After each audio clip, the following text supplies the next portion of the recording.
This week, we're on the case for good detective anime. And I find out the culprit is you.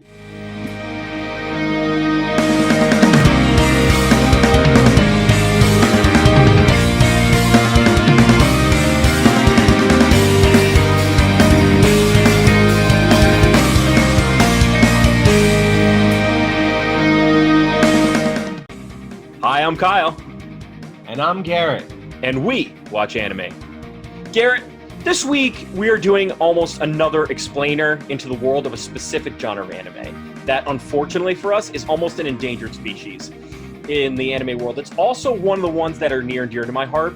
It's my secret pleasure. It's what I like to watch whenever I'm feeling like I need something that is wholly me, and that is the world of detective mystery anime. We're going to be covering 4 episodes today, but for you, Garrett, give us a little bit of a taste of what we're to be expecting this week. Everyone out there should be well aware that a lot of child detectives are going to need a lot of therapy later in life. Yeah, a lot of kids are seeing murder many times in the course of these things, so I can imagine that for a lot of them, they're like almost, calling Dr. Fraser Crane. Yeah, and they're always like very like fantastical deaths too. It's not just like this person died in their sleep. It's always like they died from like a Rube Goldberg machine, which ended up throwing a knife in their neck, like that kind of stuff. So this week we decided to give Garrett an explainer. It's basically I'm giving him a kind of a history of this type of timeline. I gave him 4 episodes that cover anime as old as 1994. You gave me 4 titles, but the total episode count was like 9. Right, exactly. It was a lot to take on because I wanted you to start with a case and end with a case. It would be terrible if I was like, Garrett, look at this show, learn what the case, and then like, all right, let's just walk away from it. Without context, without resolution. Right. Go. Right. It's you need a little bit more than fan service offers, right? Like we need you to have some sort of ending period to the sentence. First, Garrett, let us know what the anime I had you watch. Maybe like a quick blush idea of what you thought about the ones that you saw. Sure, absolutely. So right off the bat, the weeks just seem to be going by in a blur with the pandemic going on. I don't really know what day it is. So when you mentioned last week that, hey, Garrett, this upcoming week, we're going to do detective anime, it didn't like click with me. Right. But I love the detective genre. I mean, everything from Sir Arthur Conan Doyle's Sherlock to the Benedict Cumberbatch Sherlock of today, which I've rewatched numerous times, to you and I have discussed recently how we have an affection for Murder, She Wrote with Angela Lansbury. Yeah. And it's really quite wonderful. And last year was one of the best sort of murder mysteries that has come out in a long time theatrically with Knives Out. Right, exactly. I agree. I think for me, there is a callback to the whodunit, right? I think all these animes should be more called whodunits because they very much are inspired by those fictional pieces. Like you said, Sherlock Holmes was being the first one. But for me, I have a very deep affection for Agatha Christie and the Poirot novels. And I think these anime, as you can tell, start there. They start with this idea of we're going to replicate Sherlock Holmes. We're going to replicate. So all of them start with an insufferable know-it-all. Yes. And then it ends with, and then using deduction and logic. It's more like watching a puzzle play in real life, which is what the kind of like a lure of these kind of anime are all about. So tell us just give us a quick list of what you watched this week. All right. So we watched Case Close. Which is what is detective that's called Detective Conan in Japan.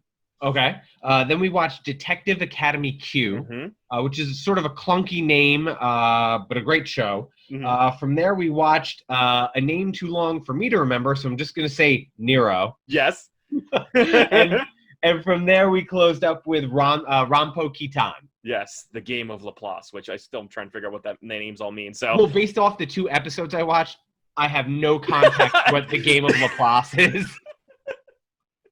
I know the game is afoot, but like maybe that's what it is. It's some random like language. Laplace means the game is afoot. Game is lafoot. So great. I'm glad that I gave you a specific genre that actually touches on something that you like. Some people might not like whodunits, but at least I gave you something that you kind of like with this genre. Well, it also makes me think if this is like your sort of like to tuck away and watch it. It makes me realize for the 2 years we lived together, we could have watched a lot more mystery and whodunnits.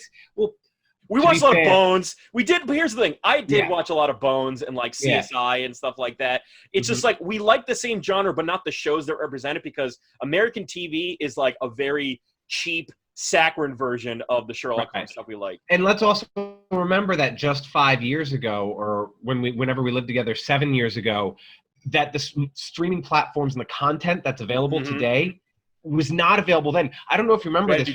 When we first moved into our apartment in July of 2011, the first thing we did was we walked to the Best Buy 4 miles each way, and we bought the DVD seasons of How I Met Your Mother. I mean, that's what you did.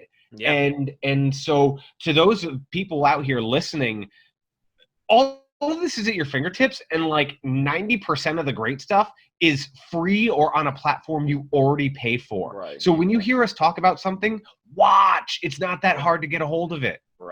Unfortunately, and as I said before in the intro, is that detective anime is kind of going the way of the dodo. It doesn't have a lot of new, like it's either old properties that have shown themselves to have lots of longevity, like in the case of Case Closed, or they only go a certain amount and then they kind of stop. Unfortunately, they kind of hit the formulaic way that it's kind of like Sherlock Holmes. Sir Arthur Conan Doyle even got sick of the lather, rinse, repeat of the thing. So you and I are not looking at the main character. Right, exactly. Spoiler alert. Spoiler alert from a book that came out in the Victorian 100 years ago. Yeah, seriously. So let's start with our first episode. So Garrett, you started with kind of what started it all off. I'm sure there's ones that happened long before this, but this one's the one that started off a rash of detective anime going forward, and that is Detective Conan, also known as Case Closed in the United States. It was available on Adult Swim. It was like one of the later ones, but the manga started in 1994. And the fact that they're still pumping out episodes, they have currently have 976 episodes. Well, that's like One Piece level of how famous this thing is. It's got several movies, and the fact that they can lather, rinse, repeat this idea is great. So I'll give you more as we go along, but I want you to talk about the specific case that we covered, because this was basically the first one that came out in Crunchyroll. Which was episode 806 and 807, The Ventriloquist's Illusion. Indeed. So tell us what happened in that case. So real quick, Detective Conan is in fact a small child. Correct. So I need to ask you, if it's 976 episodes and over 22 years or almost 30 years of being on television, is the kid the same age? It's the same kid the whole time? What's going to blow your mind is that the subject of Detective Conan is that he's actually a teenager, if not a college student. And in the first episode, he gets hit with this secret drug that makes him have the child body. He has the body of a child. And he goes through life as a kid. So that's why in the introductory song, they say he is the body of a child, but the mind of an adult. Right, exactly. So you see this like little kid with huge glasses and a bow tie, but he actually has like the full form processing of an adult. So I know that wasn't very clear, but like I think it's like you've got the point. By 20 seasons, you pretty much got the point. So the ventriloquist illusion. Right. So we open up with Detective Conan, who is apparently sidekicking it to some actual detective. Detective Mori. Detective Mori. Sleeping Mori, which we'll explain in a second. Yeah, a bit of a bumbling fool, I suppose. And Detective Mori is invited to see a ventriloquist act. But it's not the Jeff Dunham type ventriloquist with... which are like redneck and racist. With like a talking like Middle Eastern like terrorist bomber, like the Fox News version of a puppet show. We're actually getting, but this one is even kind of crazier. Right.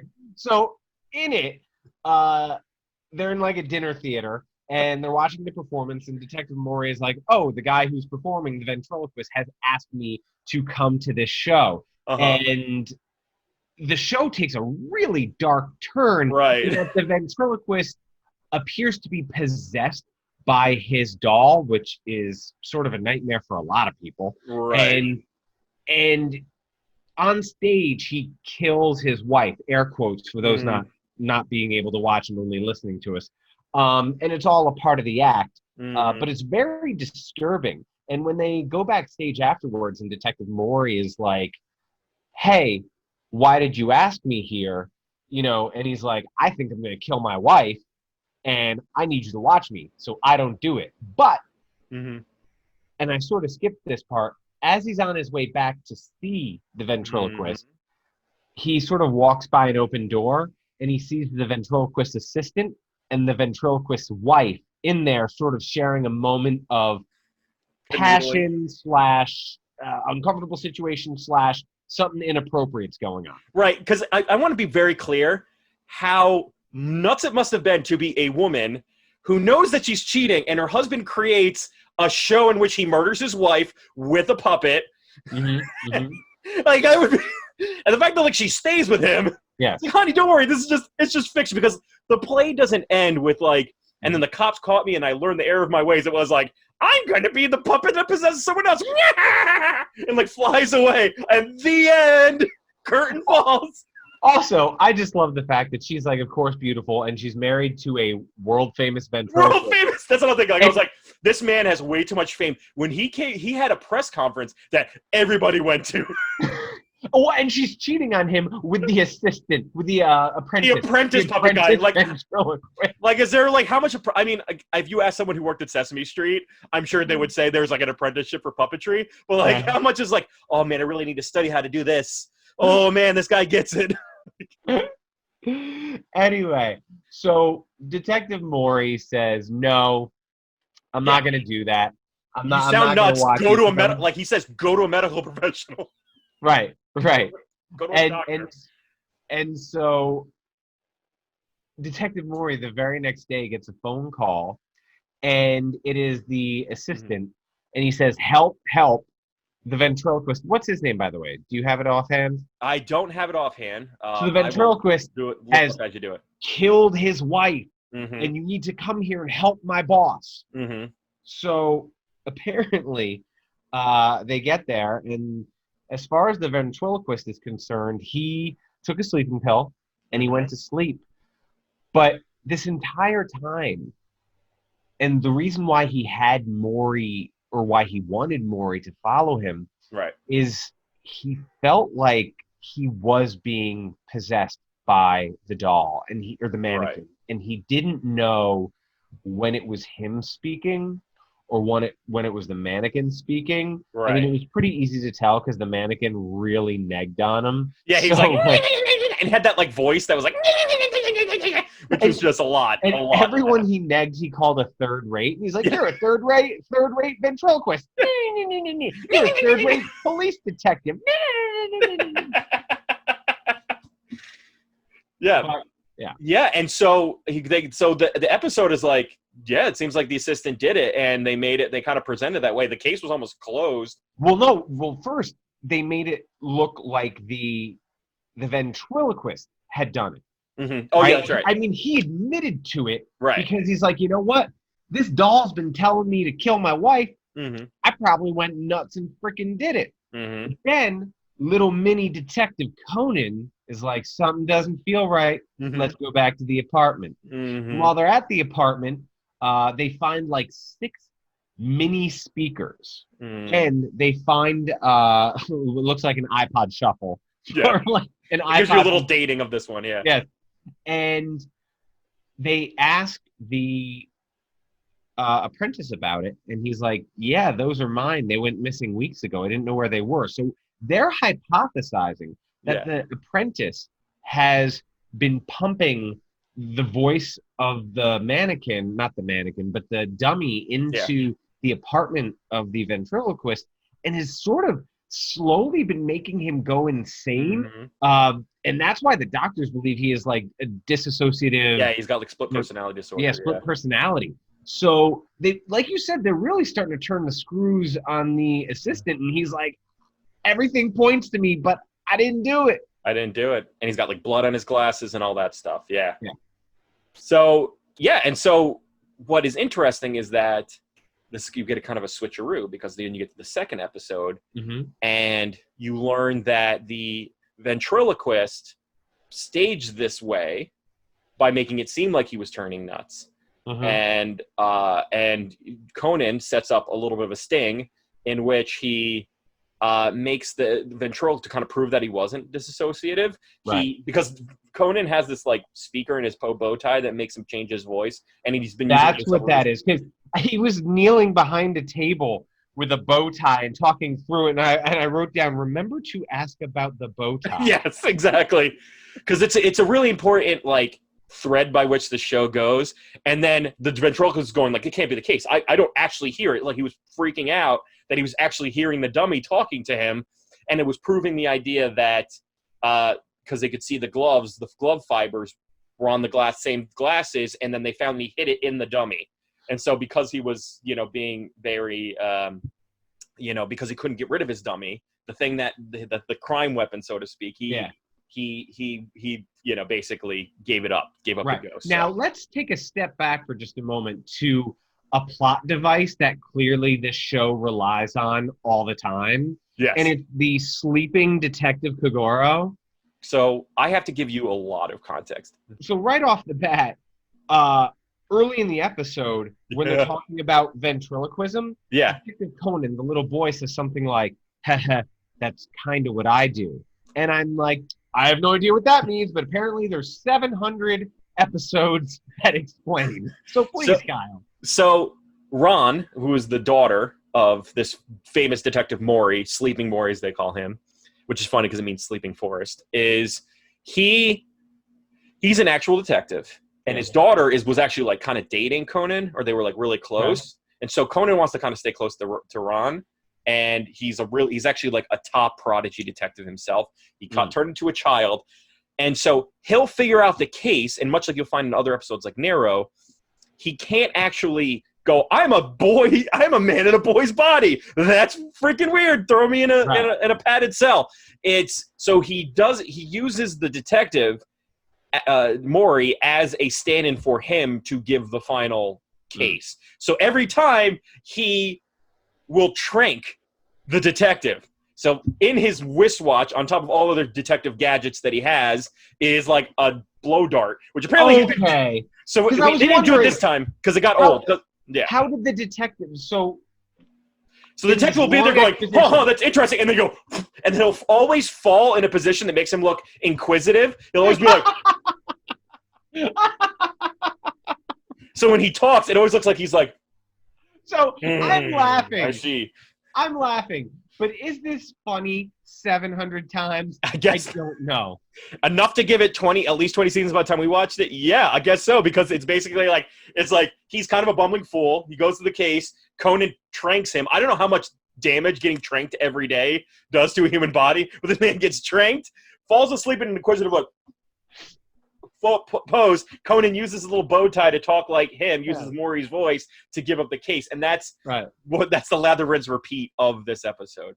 So the reason why I brought up this one first, it's the OG, and it holds a lot of derivative to Sherlock Holmes. And so this is like, if you want to talk about a pure Avatar, save for the little child being in a man being in a boy's body, this is very Sherlock Holmes, very logic-based. The humans are very normal, right? There's no and where I really kind of get turned off from this old style of detective anime, is that people are always sad about what they did afterwards. They're always like, oh, I can't believe I did it. I'm such a wrong person, and I promised to change myself.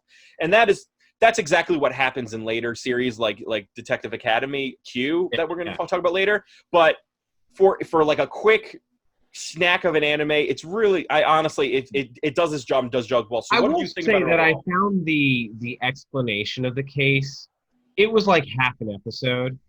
So like it was a 2-episode arc, and it took them 25% of the time to just have him re-explain everything that happened. And they didn't fall on their face too hard with this, but I love detective stuff. But here's what I don't love.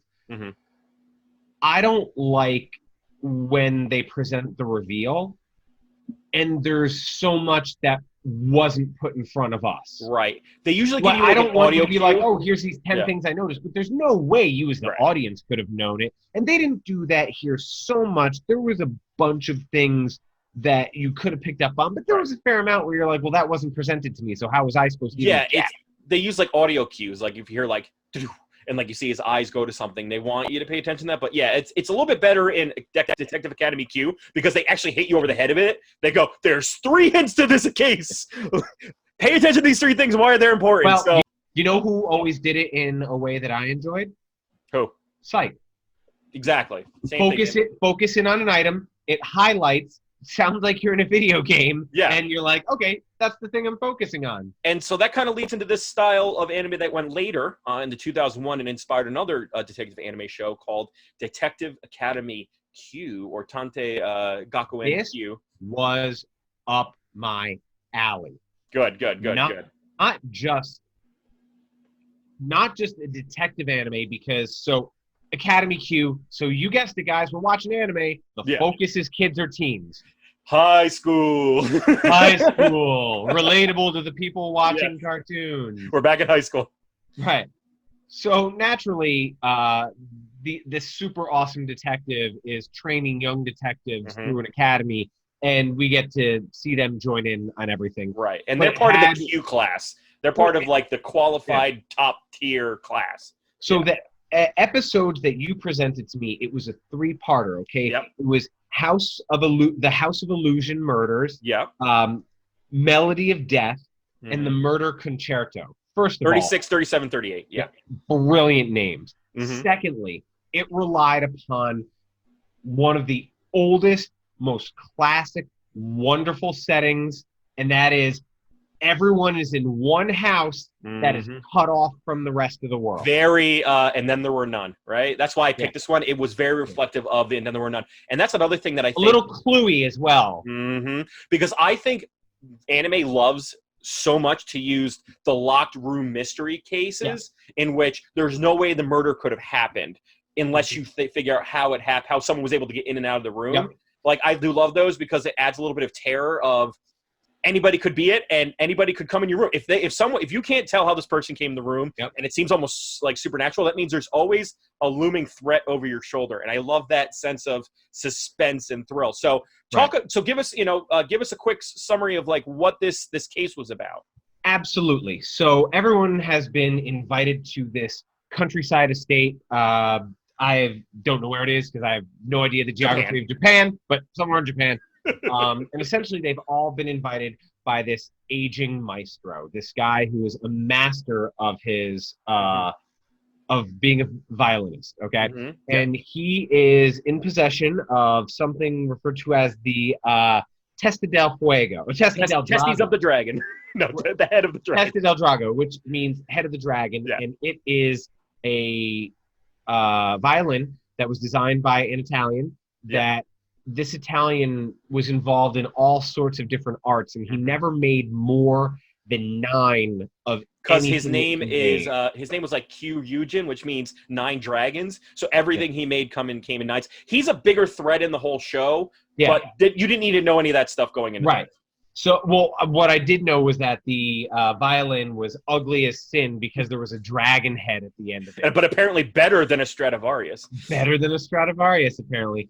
So they've all been invited, and essentially this maestro's health is failing him. Yeah. And he's supposed to give away this violin to either one of his 4 top students who are in attendance, and a music critic who's one of his very good friends who's in attendance, and also there's not an art gallery, but a collector who is obviously offering like 700 million yen for the right, which would be $7 million for the right to own this violin. But there's a little bit of backstory going on. There's a little bit of heartbreak, and the reason why the police are there are because this maestro had a favorite student, and she was going to be given the Testa del Drago. But unfortunately, she died. She killed herself. And that was about a year ago. And we come to find out that she had been invited to leave the house that they're all in to go to a concert. And while she was on her way to the concert, her car ran out of gas. It was like sub 15. Guessing that's Celsius, maybe Fahrenheit. I don't know. Cold regardless. and she got caught in the snow, and as a result, she got frostbite, and she lost all of her fingers and could no longer play violin, which, as you can imagine, to any great artist is absolutely devastating. Yep. And so she, she died. Yep. They believe she killed herself in but that wasn't the last they heard of her in this episode. Yeah, but that wasn't the last they heard of her. That's the one of the thread of intrigue is that she's right.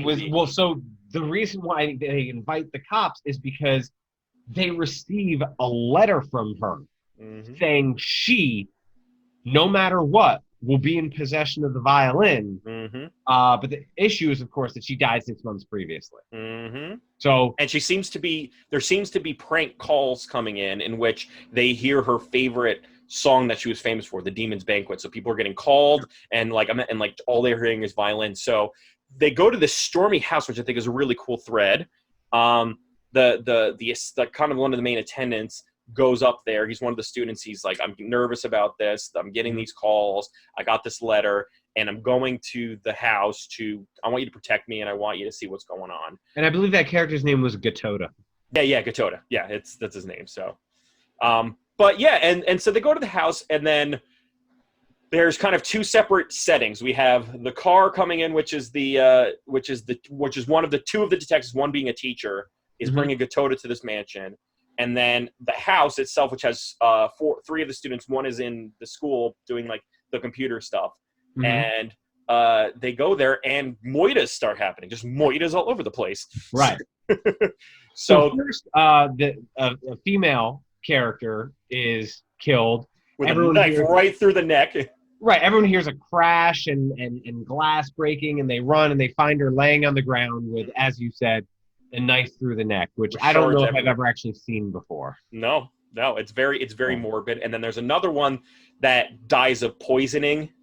But also, and then there's another one that kills himself, and the whole self-inflicted intravenous syringe. Yeah. And so basically, what they made it seem is the guy who brought the syringe was going nuts, kind of like the ventriloquist thing, right? And that he killed himself for it. And but the way they framed it is that, in order for all this to happen, there's like everyone has an alibi during all of these cases, which is crazy, right? There's no way that everyone can have an alibi at the time of everyone being killed. And what you find out through the course is that all the murders were automatically made, which is wild, right? It's like the idea that...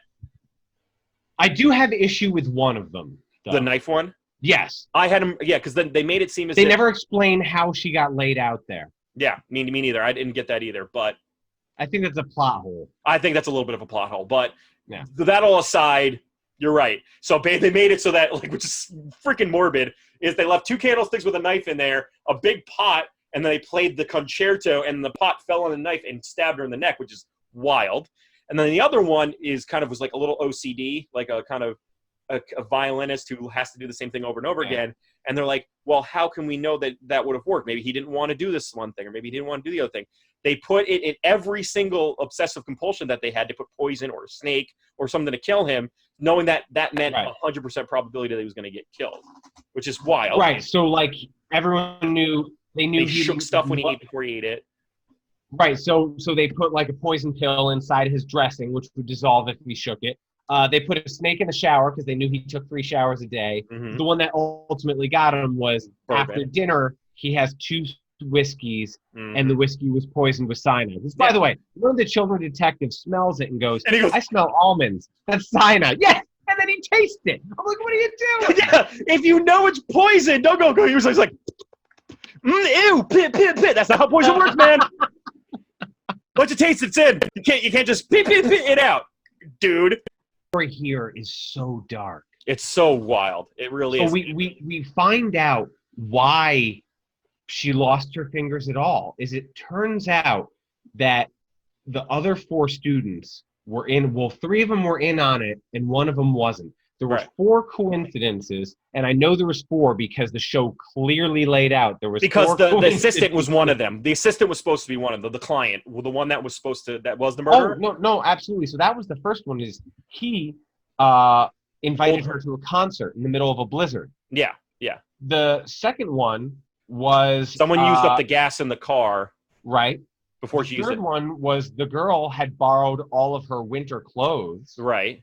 And the And fourth, and I'm trying to remember the fourth one. Yeah, that one with the white-haired but guy. all of these came together, and Gatoda, who was the one who presented this letter, who was the one who said, "Protect me going to the house," who was acting innocent, he ultimately was her love, and he found her having killed herself, and he didn't know. He was unwillingly a part of this, but he was going to get his revenge on behalf of his girl. Right. So what's crazy about Detective Gakko and Q is that now you're going to see the theme throughout this whole thing is the escalation of the modality of the story. Like Conan is very copy and paste Sherlock, Agatha Christie style detective. This one is that for every detective case, there has to be Professor Moriarty. And in this case, there's an organization that is counter to detective. They're called the Don Academy because the guy's last name is Don. And and they're called Pluto. And their goal is they say that if you want me, we can design you a perfect crime. It will cost you half of all of your assets. They say half of your assets total.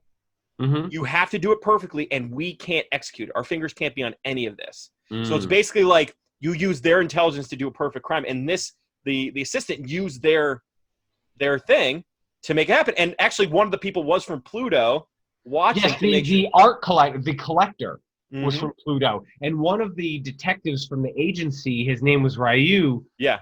Goes to her room, and he very viciously grabs her. Because they always have a mark, but in this case, it's like, all right, bro, back up. Give away the ghost, and it's a really great show. I think the things that make it different from Case Closed is that it's a team. It's kind of more like Ghost Rider, like Ghost Rider, like that style of like little kids doing cases. I think it's crazy that all these kids are going to murder scenes, and like even though you're trying to teach them, like you don't. And they see a lot of murder. So unfazed. And they just seem like honestly, I don't know which is a better reaction. Is it to be shocked every time you see someone being murdered, or if it's like you have to be nonplussed by the idea of murder? Well, I think the natural inclination would to at least be disturbed by it a little. Right. And these aren't just murders. They're like murders. They're like, it's not like someone was shot and ran away. It's like these people were Rube Goldberg to a point of death. Right. And so in the previous episode, in Case Closed, Detective Conan, the motive was the ventriloquist was seeking revenge for a wife that cheated on him. Right. In this one, we've got a guy seeking revenge because his girlfriend killed herself because of their bad deeds. Yeah. And so that is very tame, right? It's very calm, right? Yep. But eventually, the palette kind of needs a little bit more. It needs a little bit more. Does it? I don't know. These are the shows that have the most episodes. I don't know. Well, here's the thing. First off, before we go on to the next shows, did you like these two? Did you like Conan, and did you like Detective Academy Q? I'll give you a ranking at the end. But okay, cool. But like on a scale of like good or bad, you liked them. One was great. One was good. Okay, that's perfectly fine. So now we move on to one that is my favorite. I really love this show. I love this show so much. And I'll explain why in a little bit. It's a show that came out, a manga that came out in 2005. The anime came out in 2007. It's called Majin Tante Nogami Nero, which means demon detective Nogami Nero. His name's Nogami Nero. And it is wild. It's bonkers, but it's still detective anime. So tell me, what did you learn about Nero and his exploits? I learned that the lead detective character is sort of a blend of Edward Scissorhands and Jack Skellington. Yeah. So the lead detective is this I'm just gonna put it out there. He's a demon. He's just His name is Nero. And from what I can gather, he has solved every mystery in the demon world, which glad to know demons also have mysteries. Yeah, so I'm going to get away with it in hell. Like mystery there. So then he comes to the real world and again picks a little girl sidekick because, I don't know, maybe he has trouble with the corporeal form in the real world, whatever. He can't show that he's a demon. He basically can't give up that he's a demon, yeah. Right. So he has chosen this female sidekick who is completely witless and refers to her as sensei, which, of course, in Japan is a sign of respect and deference. Yes. So the entire time he's solving his cases, he's like, oh, sensei has solved this. Meanwhile, the girl's like, I'm holding a melon. Yeah. Having no part in the thought behind this. I love this show. Go ahead. I'm glad you do. That makes one of them. What was this case about? So anyway, the show opens and Nero is talking to his little sidekick, and he's like, you know what the demon detective agency really needs? We need an office building. And she's like, okay. And he's like, that one looks good. And it's like the most droll gray building. Yeah. He's like, why wouldn't you like it? It's centrally located and close to a mini mart. And she's like, for a demon, you have very practical taste in real estate. So, but he has ulterior motives. Right. He can sense that something happened within a particular office in there. So he knocks on the door to something called Satame Financial. Yeah. And he goes in, and there's clearly 5 mobsters. They're all Yakuza, clearly. Each of them is having a different conversation, and each of them is like a different way of trying to get money from someone on the phone, but all of them end with, and give us the money or we'll kill you. Right, and one of us is his mom. Like, he's like, Mom, everything's going great, but you better give us that money or we'll kill you. So he comes in and he's like, hey guys, guess what? We want this real estate. And they're like, huh? Who are you? Screw you. Yeah, it's just like, walks in, like, we're going to take your office. He's like, I'll tell you what. I think your boss was murdered in here a couple days ago. And they're like, oh my God. He's like, if I solve it, we get your office, which is just a weird proposition. And they're Yakuza, so it's like, they weren't going to tell the police. All the boys are at the office, they're shooting the shit, having a conversation, and the boss says, all right, we're all going to go home, and the guys are like, okay, we're going to go around the corner for beers. Boss, you meet us there? Yeah. You got it. Stays in the office. They go to the bar, try and call the boss, can't get a hold of him. They go back to the office, and they discover that not only is he dead, but he's sliced in 2. And the only thing they can think of is a katana, right? Because what other sharp object could you cut a person in half with? Mm-hmm. Yeah. And Nero, this is the case where, unlike, there's a lot of logic involved, but also he's got demon tools. Like, he can hide his presence. He does like things like stick to the ceiling. It's awesome. Oh, you mean when he pixelated them and said that he made them 80% less visible, but then they don't even leave the office, so I don't know why he did it. It's such a great show. And why is that great? So to show off how it was done, as you said, Yako is food motivated, so to speak. She loves food. So he hands her this giant melon, and he goes, that's not for eating, that's for putting over your head. And then she puts it over her head, and what did he prove? So we're fast forwarding to the end here, but ultimately, when she lifts it above her head, he begins the exposition of what happened. And he has everyone look around the room, and they see that there's these little triggers that you wouldn't notice any other time, because if you're going into an office every day, you really don't notice the detail. You're just sort of like, here's my desk, even if you're corporate Yakuza. Yeah. And essentially what happened is there was someone below the unit that was able to pull a cord, and this steel cord had been rubberized with tension inside the office. And so he would get them to stand up, and he pulled the cord, and the elasticity of the rubber surrounding the steel, it cut through him like a knife. With like a piano wire, yeah. Right, exactly, like a piano wire.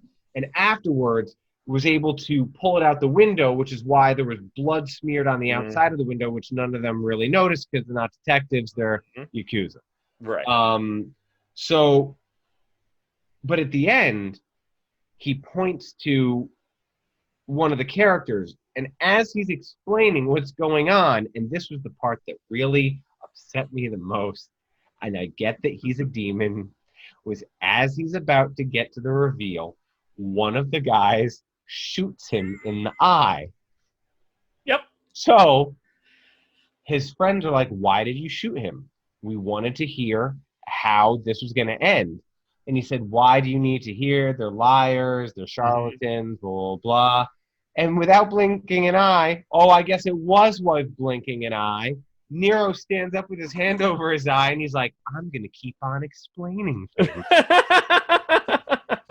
And so he goes on to basically call out the guy who shot him, and then he says, by the way, when you shot me, sure was lucky I blinked. And he moves his hand, and he caught the bullet in his eyelid. Yep.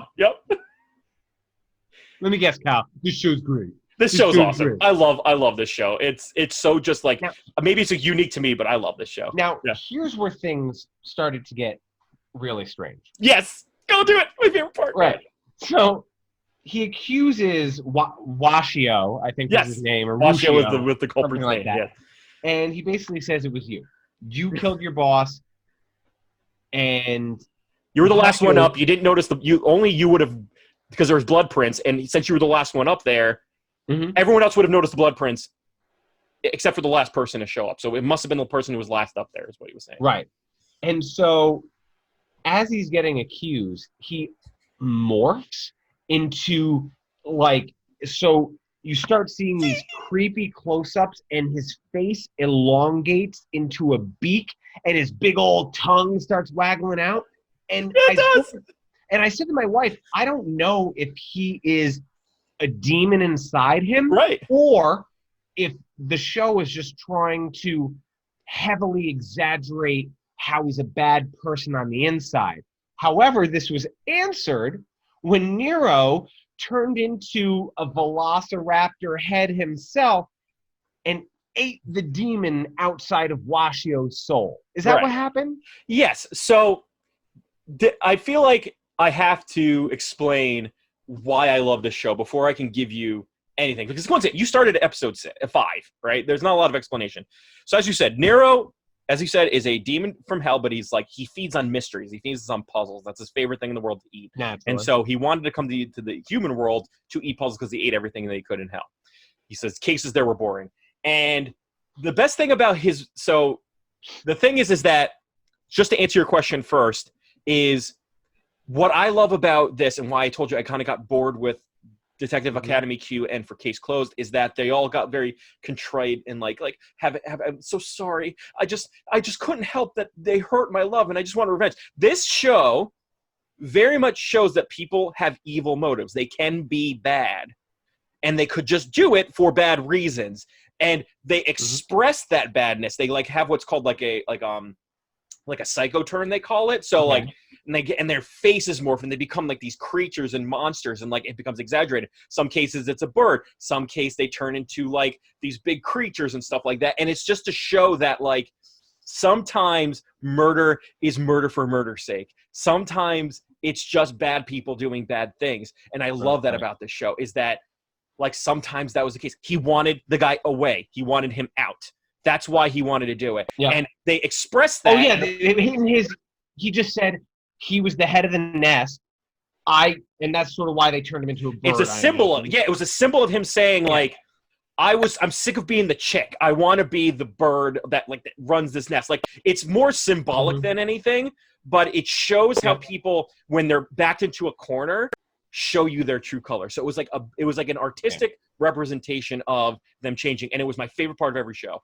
It's much better to read, but it's one of my favorite shows. The second thing I love about this show... when he turns, before Nero eats him, he very politely says, Itadakimasu. I love that, Garrett. Good work, man. Solid effort. Itadakimasu is what you say before you eat something in Japan. So if someone gives you food, you'll say Itadakimasu. It means, it's a very formal way of saying I'm saying grace. Right. It is, but less praying and more I'm receiving. It means I'm receiving, meaning I'm ready to take on this gift that you gave me, because it's very much an honor to be given this food. That's what it kind of means. And then when he was done, he said Gochiso sama, which means it was a feast. So basically, those are the two things you say before and after you eat in Japan. It's Itadakimasu, followed by Gochiso sama desu, and that's That's what you say every time. But is Itadakimasu one of like the things you will hear most in all the time. Japan? All the time. Yeah, so in Italy, I know you're Italian descent, but you hear prego. Yeah. Prego means like, of course, but it also means no problem. It means thank you. It's like you walk through a door and someone lets you in first, and you're like, prego. Yeah. And like someone shows up at your house, and you're like, prego. Like, right. Exactly. It's that same way. It's thanking someone for giving you food, whether it be a chef, whether it be your mom, whether it be you. You could say it to yourself, right? It's just it's you're thanking the bountiful feast that you're about to eat. And another thing I love about this show is that Yako, the Katsuragi Yako, who is the female, like basically the avatar by which he has a detective, he beats the snot out of her the whole show. Like he will be like, but it's like funny. It's like comical. He'll be like, my sensei says this, and he's like choking her. She's like, oh! He's like, sensei, because she's like either like screwing up his game or something like that, and it's like, or like when he's like on the ceiling, like, this is my best way of looking. He's like on the ceiling looking down at her. He's like, this is the best way I can look down at you, because I think of you as nothing but a mite. Because if you look at a demon's not going to be like a person. They're going to be like a demon. They're going to. So let me ask you, when he pixelated them and made them 80% less visible, he used his magic cufflinks. Yeah. Do they have any other magical powers? Yes, they're called the 777 demon tools. Why wasn't 666? I don't know, but it's 777, and because he's lucky. Yeah. Well, I actually think it's because the number shichi means both 4 and 7 are unlucky numbers in Japan. Yeah. Because the word chi sounds like the word for death, so. That's another thing you're going to find a lot. But yeah, he has demon tools. And also another thing he does is when the guy gets caught and he eats the badness out of him, he eats the mystery out of them. Yeah. A lot of times he'll punish them by doing like these like messed up, like morbid demon things. So like one guy, he puts like a thing, he's like a stalker to an idol.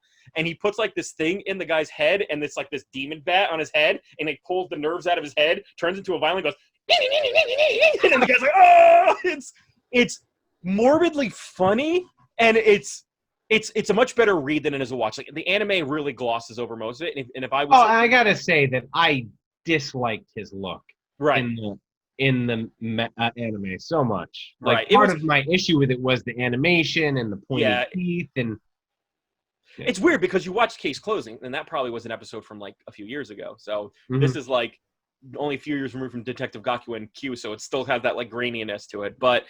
Yeah, I think it's great. I think it's great because this starts. You're going to start to see once again. We're accelerating. We are moving up the scale because the palette needs more. It needs the murders have to be more creative. The psychology has to be more morbid. The things have to get more intense for the palette. Used to think Halloween was the scariest thing in the world, and then in college we're watching Saw. I mean, everything is in a constant effort to top previous things, and sometimes you go the more gory route, sometimes you go the more this route, but it's if you run in place, you'll never go anywhere. Exactly. So this thing starts accelerating. It gets more, and then eventually we get to a show called Ranpo Kitan, Game of Laplace. I'm going to start by saying I don't like this anime, but at the same time I appreciate what it was trying to do. I think more than anything, I value what it was going for because of what I showed you prior, and that's why I picked it for you. Okay. Garrett, tell me what you learned, which is probably not a lot, but what did you learn from Ranpo Kitan, Game of Laplace? So Ranpo Kitan, I watched 2 episodes. It was The Strange Tale of Panorama Island, episodes 1 and 2. Although they solved the case 3 minutes into episode 2. And then the rest is just backstory of the main character, which is very interesting because I had a lot of questions, and this was episode 7 and 8. 7 and 8. So I had questions that I thought that were maybe answered in 1 through 6. They actually answered them in the back half of 8, so I was kind of really happy with your episode selection. Right, exactly. But first things first, best music of all the shows you made me watch. Very crisp animation. Yeah. So many other animes are just like, put this super fast rock theme with like a high pitched girl in the background. Yeah, like I get what you're saying. Yeah. And this one was very like it's very like it's very staccato. Right. It was very cool. But even in the episode with some of the music in the background, soundtrack was tops. Right. And in anime, that's not really what I'm looking for. So in my mind, it had to be super good that I want to call it out. Right. Exactly. So there is this detective who looks like he's 16 years old, but he is a detective. I think he's like 3 years on the force. Yes, yeah. His name is, which detectives take longer. Weirdly enough, he is actually a hobbyist that they kind of pull on. It's kind of like Akechi? Yeah, Akechi is not a real detective. He's like a hobbyist that they gave a special license to because he's just that smart. Garrett, you see you shaking your head. So not only is he a hobbyist, but he has 2 junior high students that inexplicably trail him after school to like follow him on his adventures. Right. There's clearly tension between the 2 junior high characters. Well, at least from one direction, in that the boy is in love with the girl. Not a girl. Right. The boy is in love with the girl, but twice during the episode they refer to the what would appear to be a cis female character as him. Yes, it is a female presenting boy in this show. But how progressive. I know, right? Well, because at one point she's like, I'm gonna wear my bathing suit. And the other one's like, no, stop wearing girl clothes. It gives me erections. It's very strange. But of course no one bats an eyelash because that's what they choose to do. Right. Anyway. So they are sent to this island, Panorama Island, which is off the coast of wherever. And apparently it's going to be this adult theme park. And there is this this billionaire of Konoma Industries, I believe it was called. Eccentric billionaire, very Howard Hughes-esque type, wears a lot of jewelry on his rings. And he has sort of found a soul partner, soul collaborator, and sort of this very artistic guy.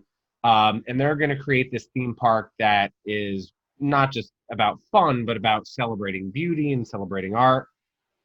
Well, it turns out that when they get there, they were in a locked room, yet again, a locked room case, and these giant 30-foot mannequins of naked women have fallen over and crushed them to death. But before we get to the case, I want to talk to you a little bit about the show. And something I didn't really understand was, so we see Akechi, who is the hobbyist detective. Yes. We see the 2 teens, and we see Akechi's hunched over, grizzly partner. Always holding his stomach like a weirdo, yes. So they get to the island, and they're greeted by what look like 2 wooden C-3PO dolls. Now, at first I thought, well, maybe this is a part of the theme park, right? Maybe these are animatronics or something like that. But correct me if I'm wrong, essentially, does Akechi just like compartmentalize and he doesn't see people as people unless they're important to him? Correct. So the way that the show portrays it is that the detective is so gifted, but he doesn't see people unless they have interest to a case or interest to what he has to say. So until then, tunnel vision. He sees humans as these kind of like they're like model forms that people used to draw with, and so they're like, hi there, oh my god, they're like very like still framey. And and then what I thought was a really cool twist that I wanted you to see was the fact that you meet the 2 guys, but then you realize they were actually murdered. So through the detective's eyes, he was hearing who they were, what they were through the information, but saw them as still alive until they were not. Right? Those 2 guys that greeted them were murdered? Not the guys at the dock, but the guys going like, we are. Yeah, the guys with the rings and stuff. Like that. You saw them as they were before you saw them as they weren't. Right? Yeah. Oh, okay. So it's cool. And then another thing that I think is crazy is that every time that someone has to explain how the death happened, we're now introduced to a doctor with like crazy buzzsaw teeth and corpsey the body to explain how that happened. So I actually didn't enjoy that segue. It was an absolute throwaway. And so to those who are listening at home, as Kyle said, you're watching the show, you're along for the ride, you're waiting for the explanation, and they referred to it as a 3-minute shocking, and they would just do a cut scene to these bizarre characters talking very quickly, explaining things very quickly with lots of loud noises and flashes, And it just puts too much of it's too easy. Right, It's exactly. too easy to be like, oh well, here's a little bow and here's what happens. Yes. And I didn't find enjoyment in that. Right. But what was really creepy was while they're there, they're like, how could these mannequins fall? And again, this happens so quickly, the reveal in the second episode. It was like 3 or 4 minutes in. And he finds like a little gear on the ground and it crushes in his hands. So naturally, standing right next to him is the woman who was responsible for ordering all the metal. And they deduce quite quickly that she ordered faulty equipment, and because she had a mechanical engineering degree and another technical engineering degree, she was able to time when the materials would fall and ultimately crush these guys.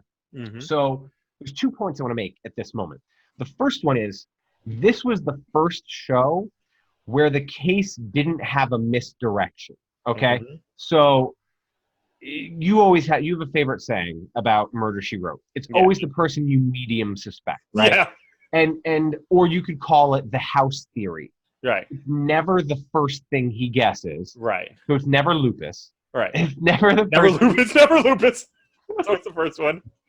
It's never the first thing he guessed. They go down a path a little ways and they say, "Oh crap, no, it's twist." Yeah. This was the first show that didn't do that. Nope, didn't do it. He got it right, and I don't know if that's standard throughout the episodes, but I can tell you in this one, that's how it was. Right. The second thing was how dark it got from there. Mm-hmm. So this girl on the spot admits to killing him. Mm-hmm. Admits to killing these 2 guys. But she did it for revenge, but not for the same revenge of a jilted lover, right? Or the same revenge of a lover who died. But it was her friend who died. And these guys were absolutely bonkers, and they just saw people as tools. And everyone who worked at their park was required to work 20 hours a day, and they had to eat and sleep in the other 4 hours. Yeah. And one of her friends was killed ultimately by being overworked. Right. She died. Right. And she stood up to these guys, and she said to these rich dudes building this fantasy playland of naked busty mannequins, and said, "You can't do that." And then they look at her and they notice something. Mm-hmm. This sweet little girl has glasses. She normally wears wears jumpsuits, clothes, jumpsuits, that kind of stuff. But she has the most quote beautiful body they'd ever seen. So they make a deal with her. They say, "We will reimburse your friend's family and pay them for the loss of their loved one, and we will change things around here. But you have to sell us the rights to your body." Mm-hmm. Yeah. And so she does it. Yeah. And it wasn't even like she was getting revenge on her friend anymore. She was just saying, because she felt like she did something for her friend. But the fact that there was a reminder, all the mannequins were her. So imagine going to like a Disney World where there's just naked ewes all over the place. Which, by the way, again, so we're at a crime scene. Yeah. These little kids are there. They show up on a helicopter, by the way. And they're looking up at all of this nudity, and they're like, "Huh, this sure is kind of strange." Yeah. Yeah. Oh, non-phased. This show, reason why I picked it more than anything is that it really leans into that artistic murder idea, that it's less about the puzzle and more about the psychology behind murder, right? Like, it's less about figuring out who done it and more like how done it, right? They want you to see the lengths that people will go to through the psyche of why they do to get there. And I love that it was presented as a play. So when the detective was thinking about it, as opposed to going to like a library of like they do in Sherlock, he's like watching a show in which everyone's a cast member, and they go from these log forms to they go to people as in their place, and they're holding signs of who they are, and they're explaining it. And for him, he's always snapping his fingers because he wants it to go.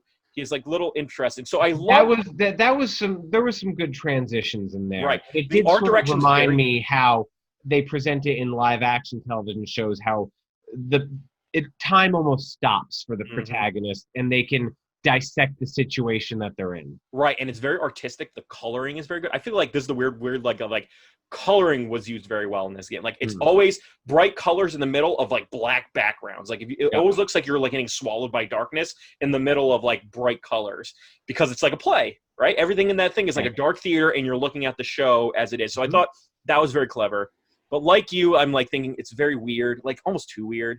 Like, so I'm not able to go like a certain amount of weirdness to like, it kind of breaks me. And this one kind of passed it. But what's interesting about the show is that Nero didn't. And Nero didn't. I love Nero. Okay, I think you should read it. I think you should read it more than anything. But it was. But what I learned is that it's based off of like the Sherlock of Japan, called the Adventures of Kogoro Akechi. So that's why the main character was named Akechi. So it was kind of like their version of the Benedict Cumberbatch detective series. So you can see that it starts in very humble replication. It kind of morphs into kind of, how do we make this more anime, to how do we make this more interesting? What are the little different threads that we can pull to get there to? I don't care about the mystery now. All I care about is the murder, right? I care about the psychology. So I wanted you to see it because I wanted to get to my final question to you before we get to our rankings is, knowing what you know about where anime has gone to at this point, how would you want anime to, how can we fix this genre so that more anime artists will want this to be their next story, so that we're not looking at more fan service shows, we're not looking at more battle shows. I want to see more. I want more detective shows. What would you want to see, since we're both fans? I think that it's not so much about reinventing the wheel as it is about good execution. Right. Like, you can absolutely oversaturate a market. Like, when we grew up, when our parents grew up, they made a lot of Westerns. Right, There exactly. was a lot of Westerns in the 40s, 50s, 60s. A lot of that probably had to do with it was easy to film versus other things. But and now you don't see a lot of them. But when they come along, you really only pay attention when they're like really, really good. And they probably just oversaturated the market, because I'm going to be honest with you, I'm a sucker for the formula. I'm more of a simple guy. So the sort of the latter episodes, the latter series that we watched, I was not as keen on them as the other ones. Right. Because again, Murder, She Wrote, this is like the fourth time I've mentioned it, they made like 10 seasons of it. It's the same. Right. From beginning to end. Yeah. But you adore the lead character. You like the way that they present things, and there's nothing wrong with that, so you're willing to go through it.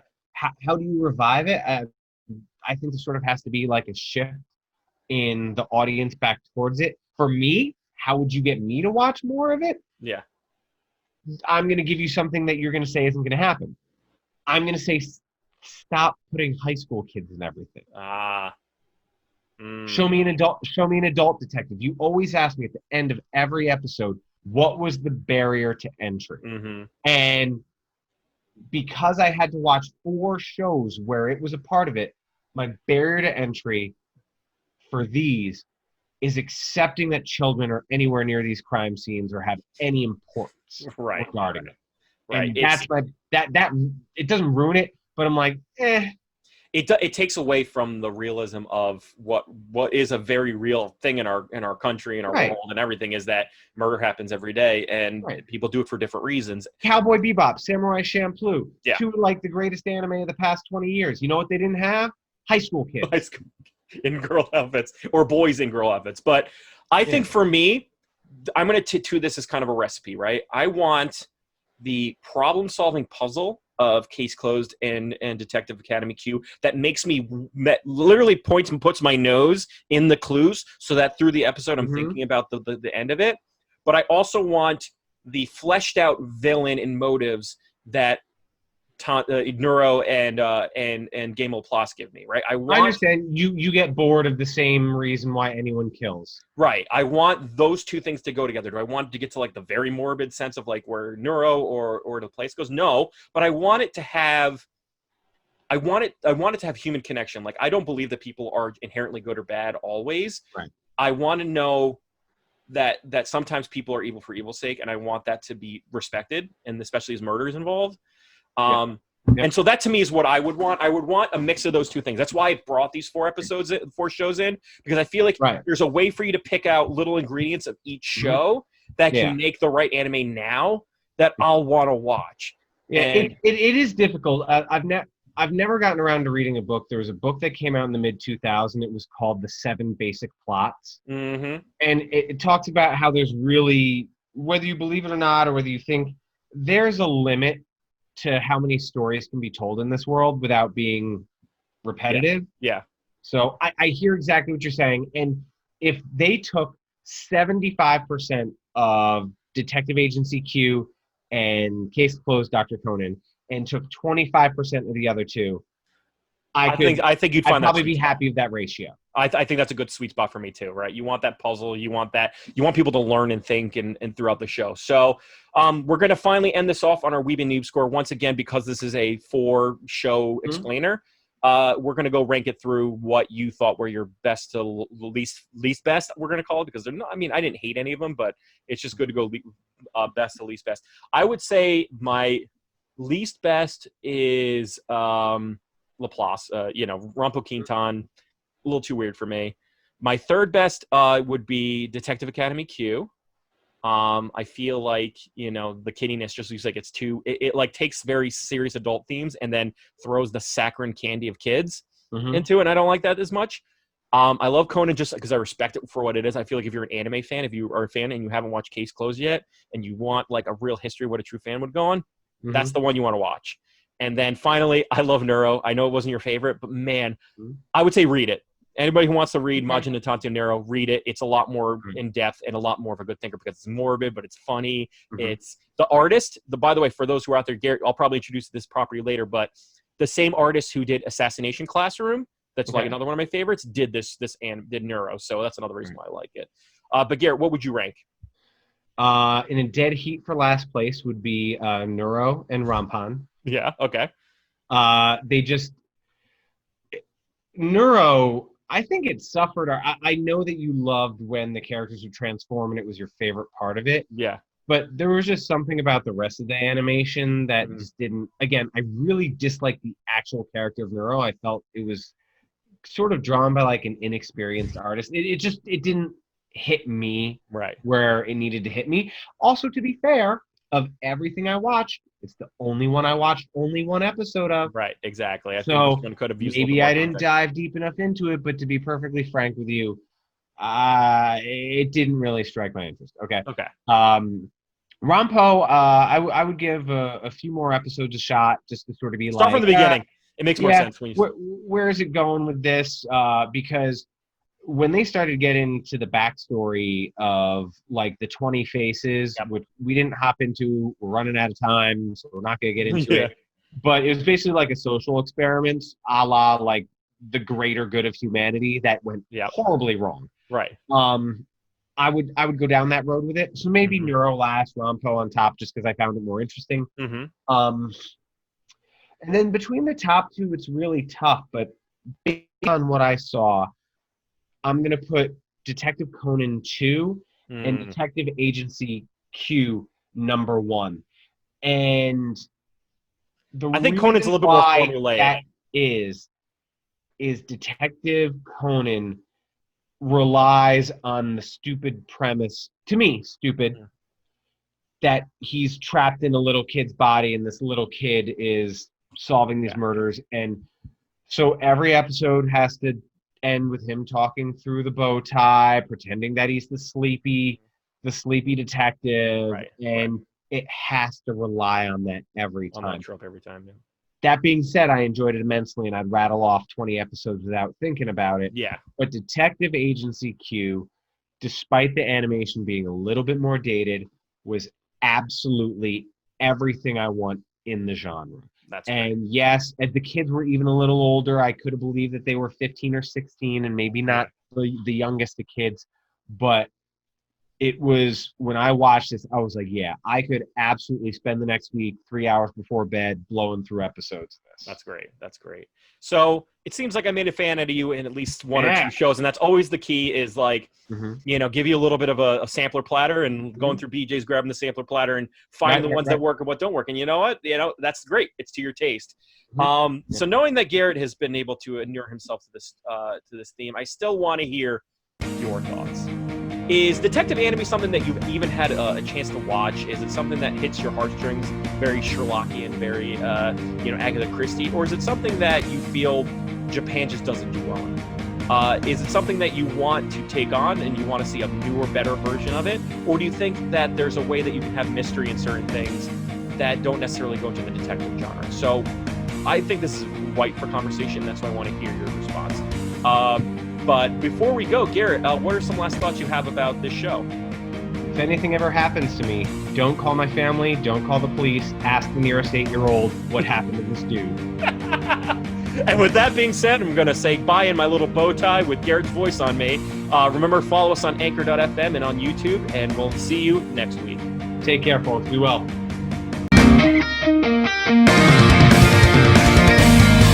You don't need any fancy detective skills or tools to find and click that subscribe button.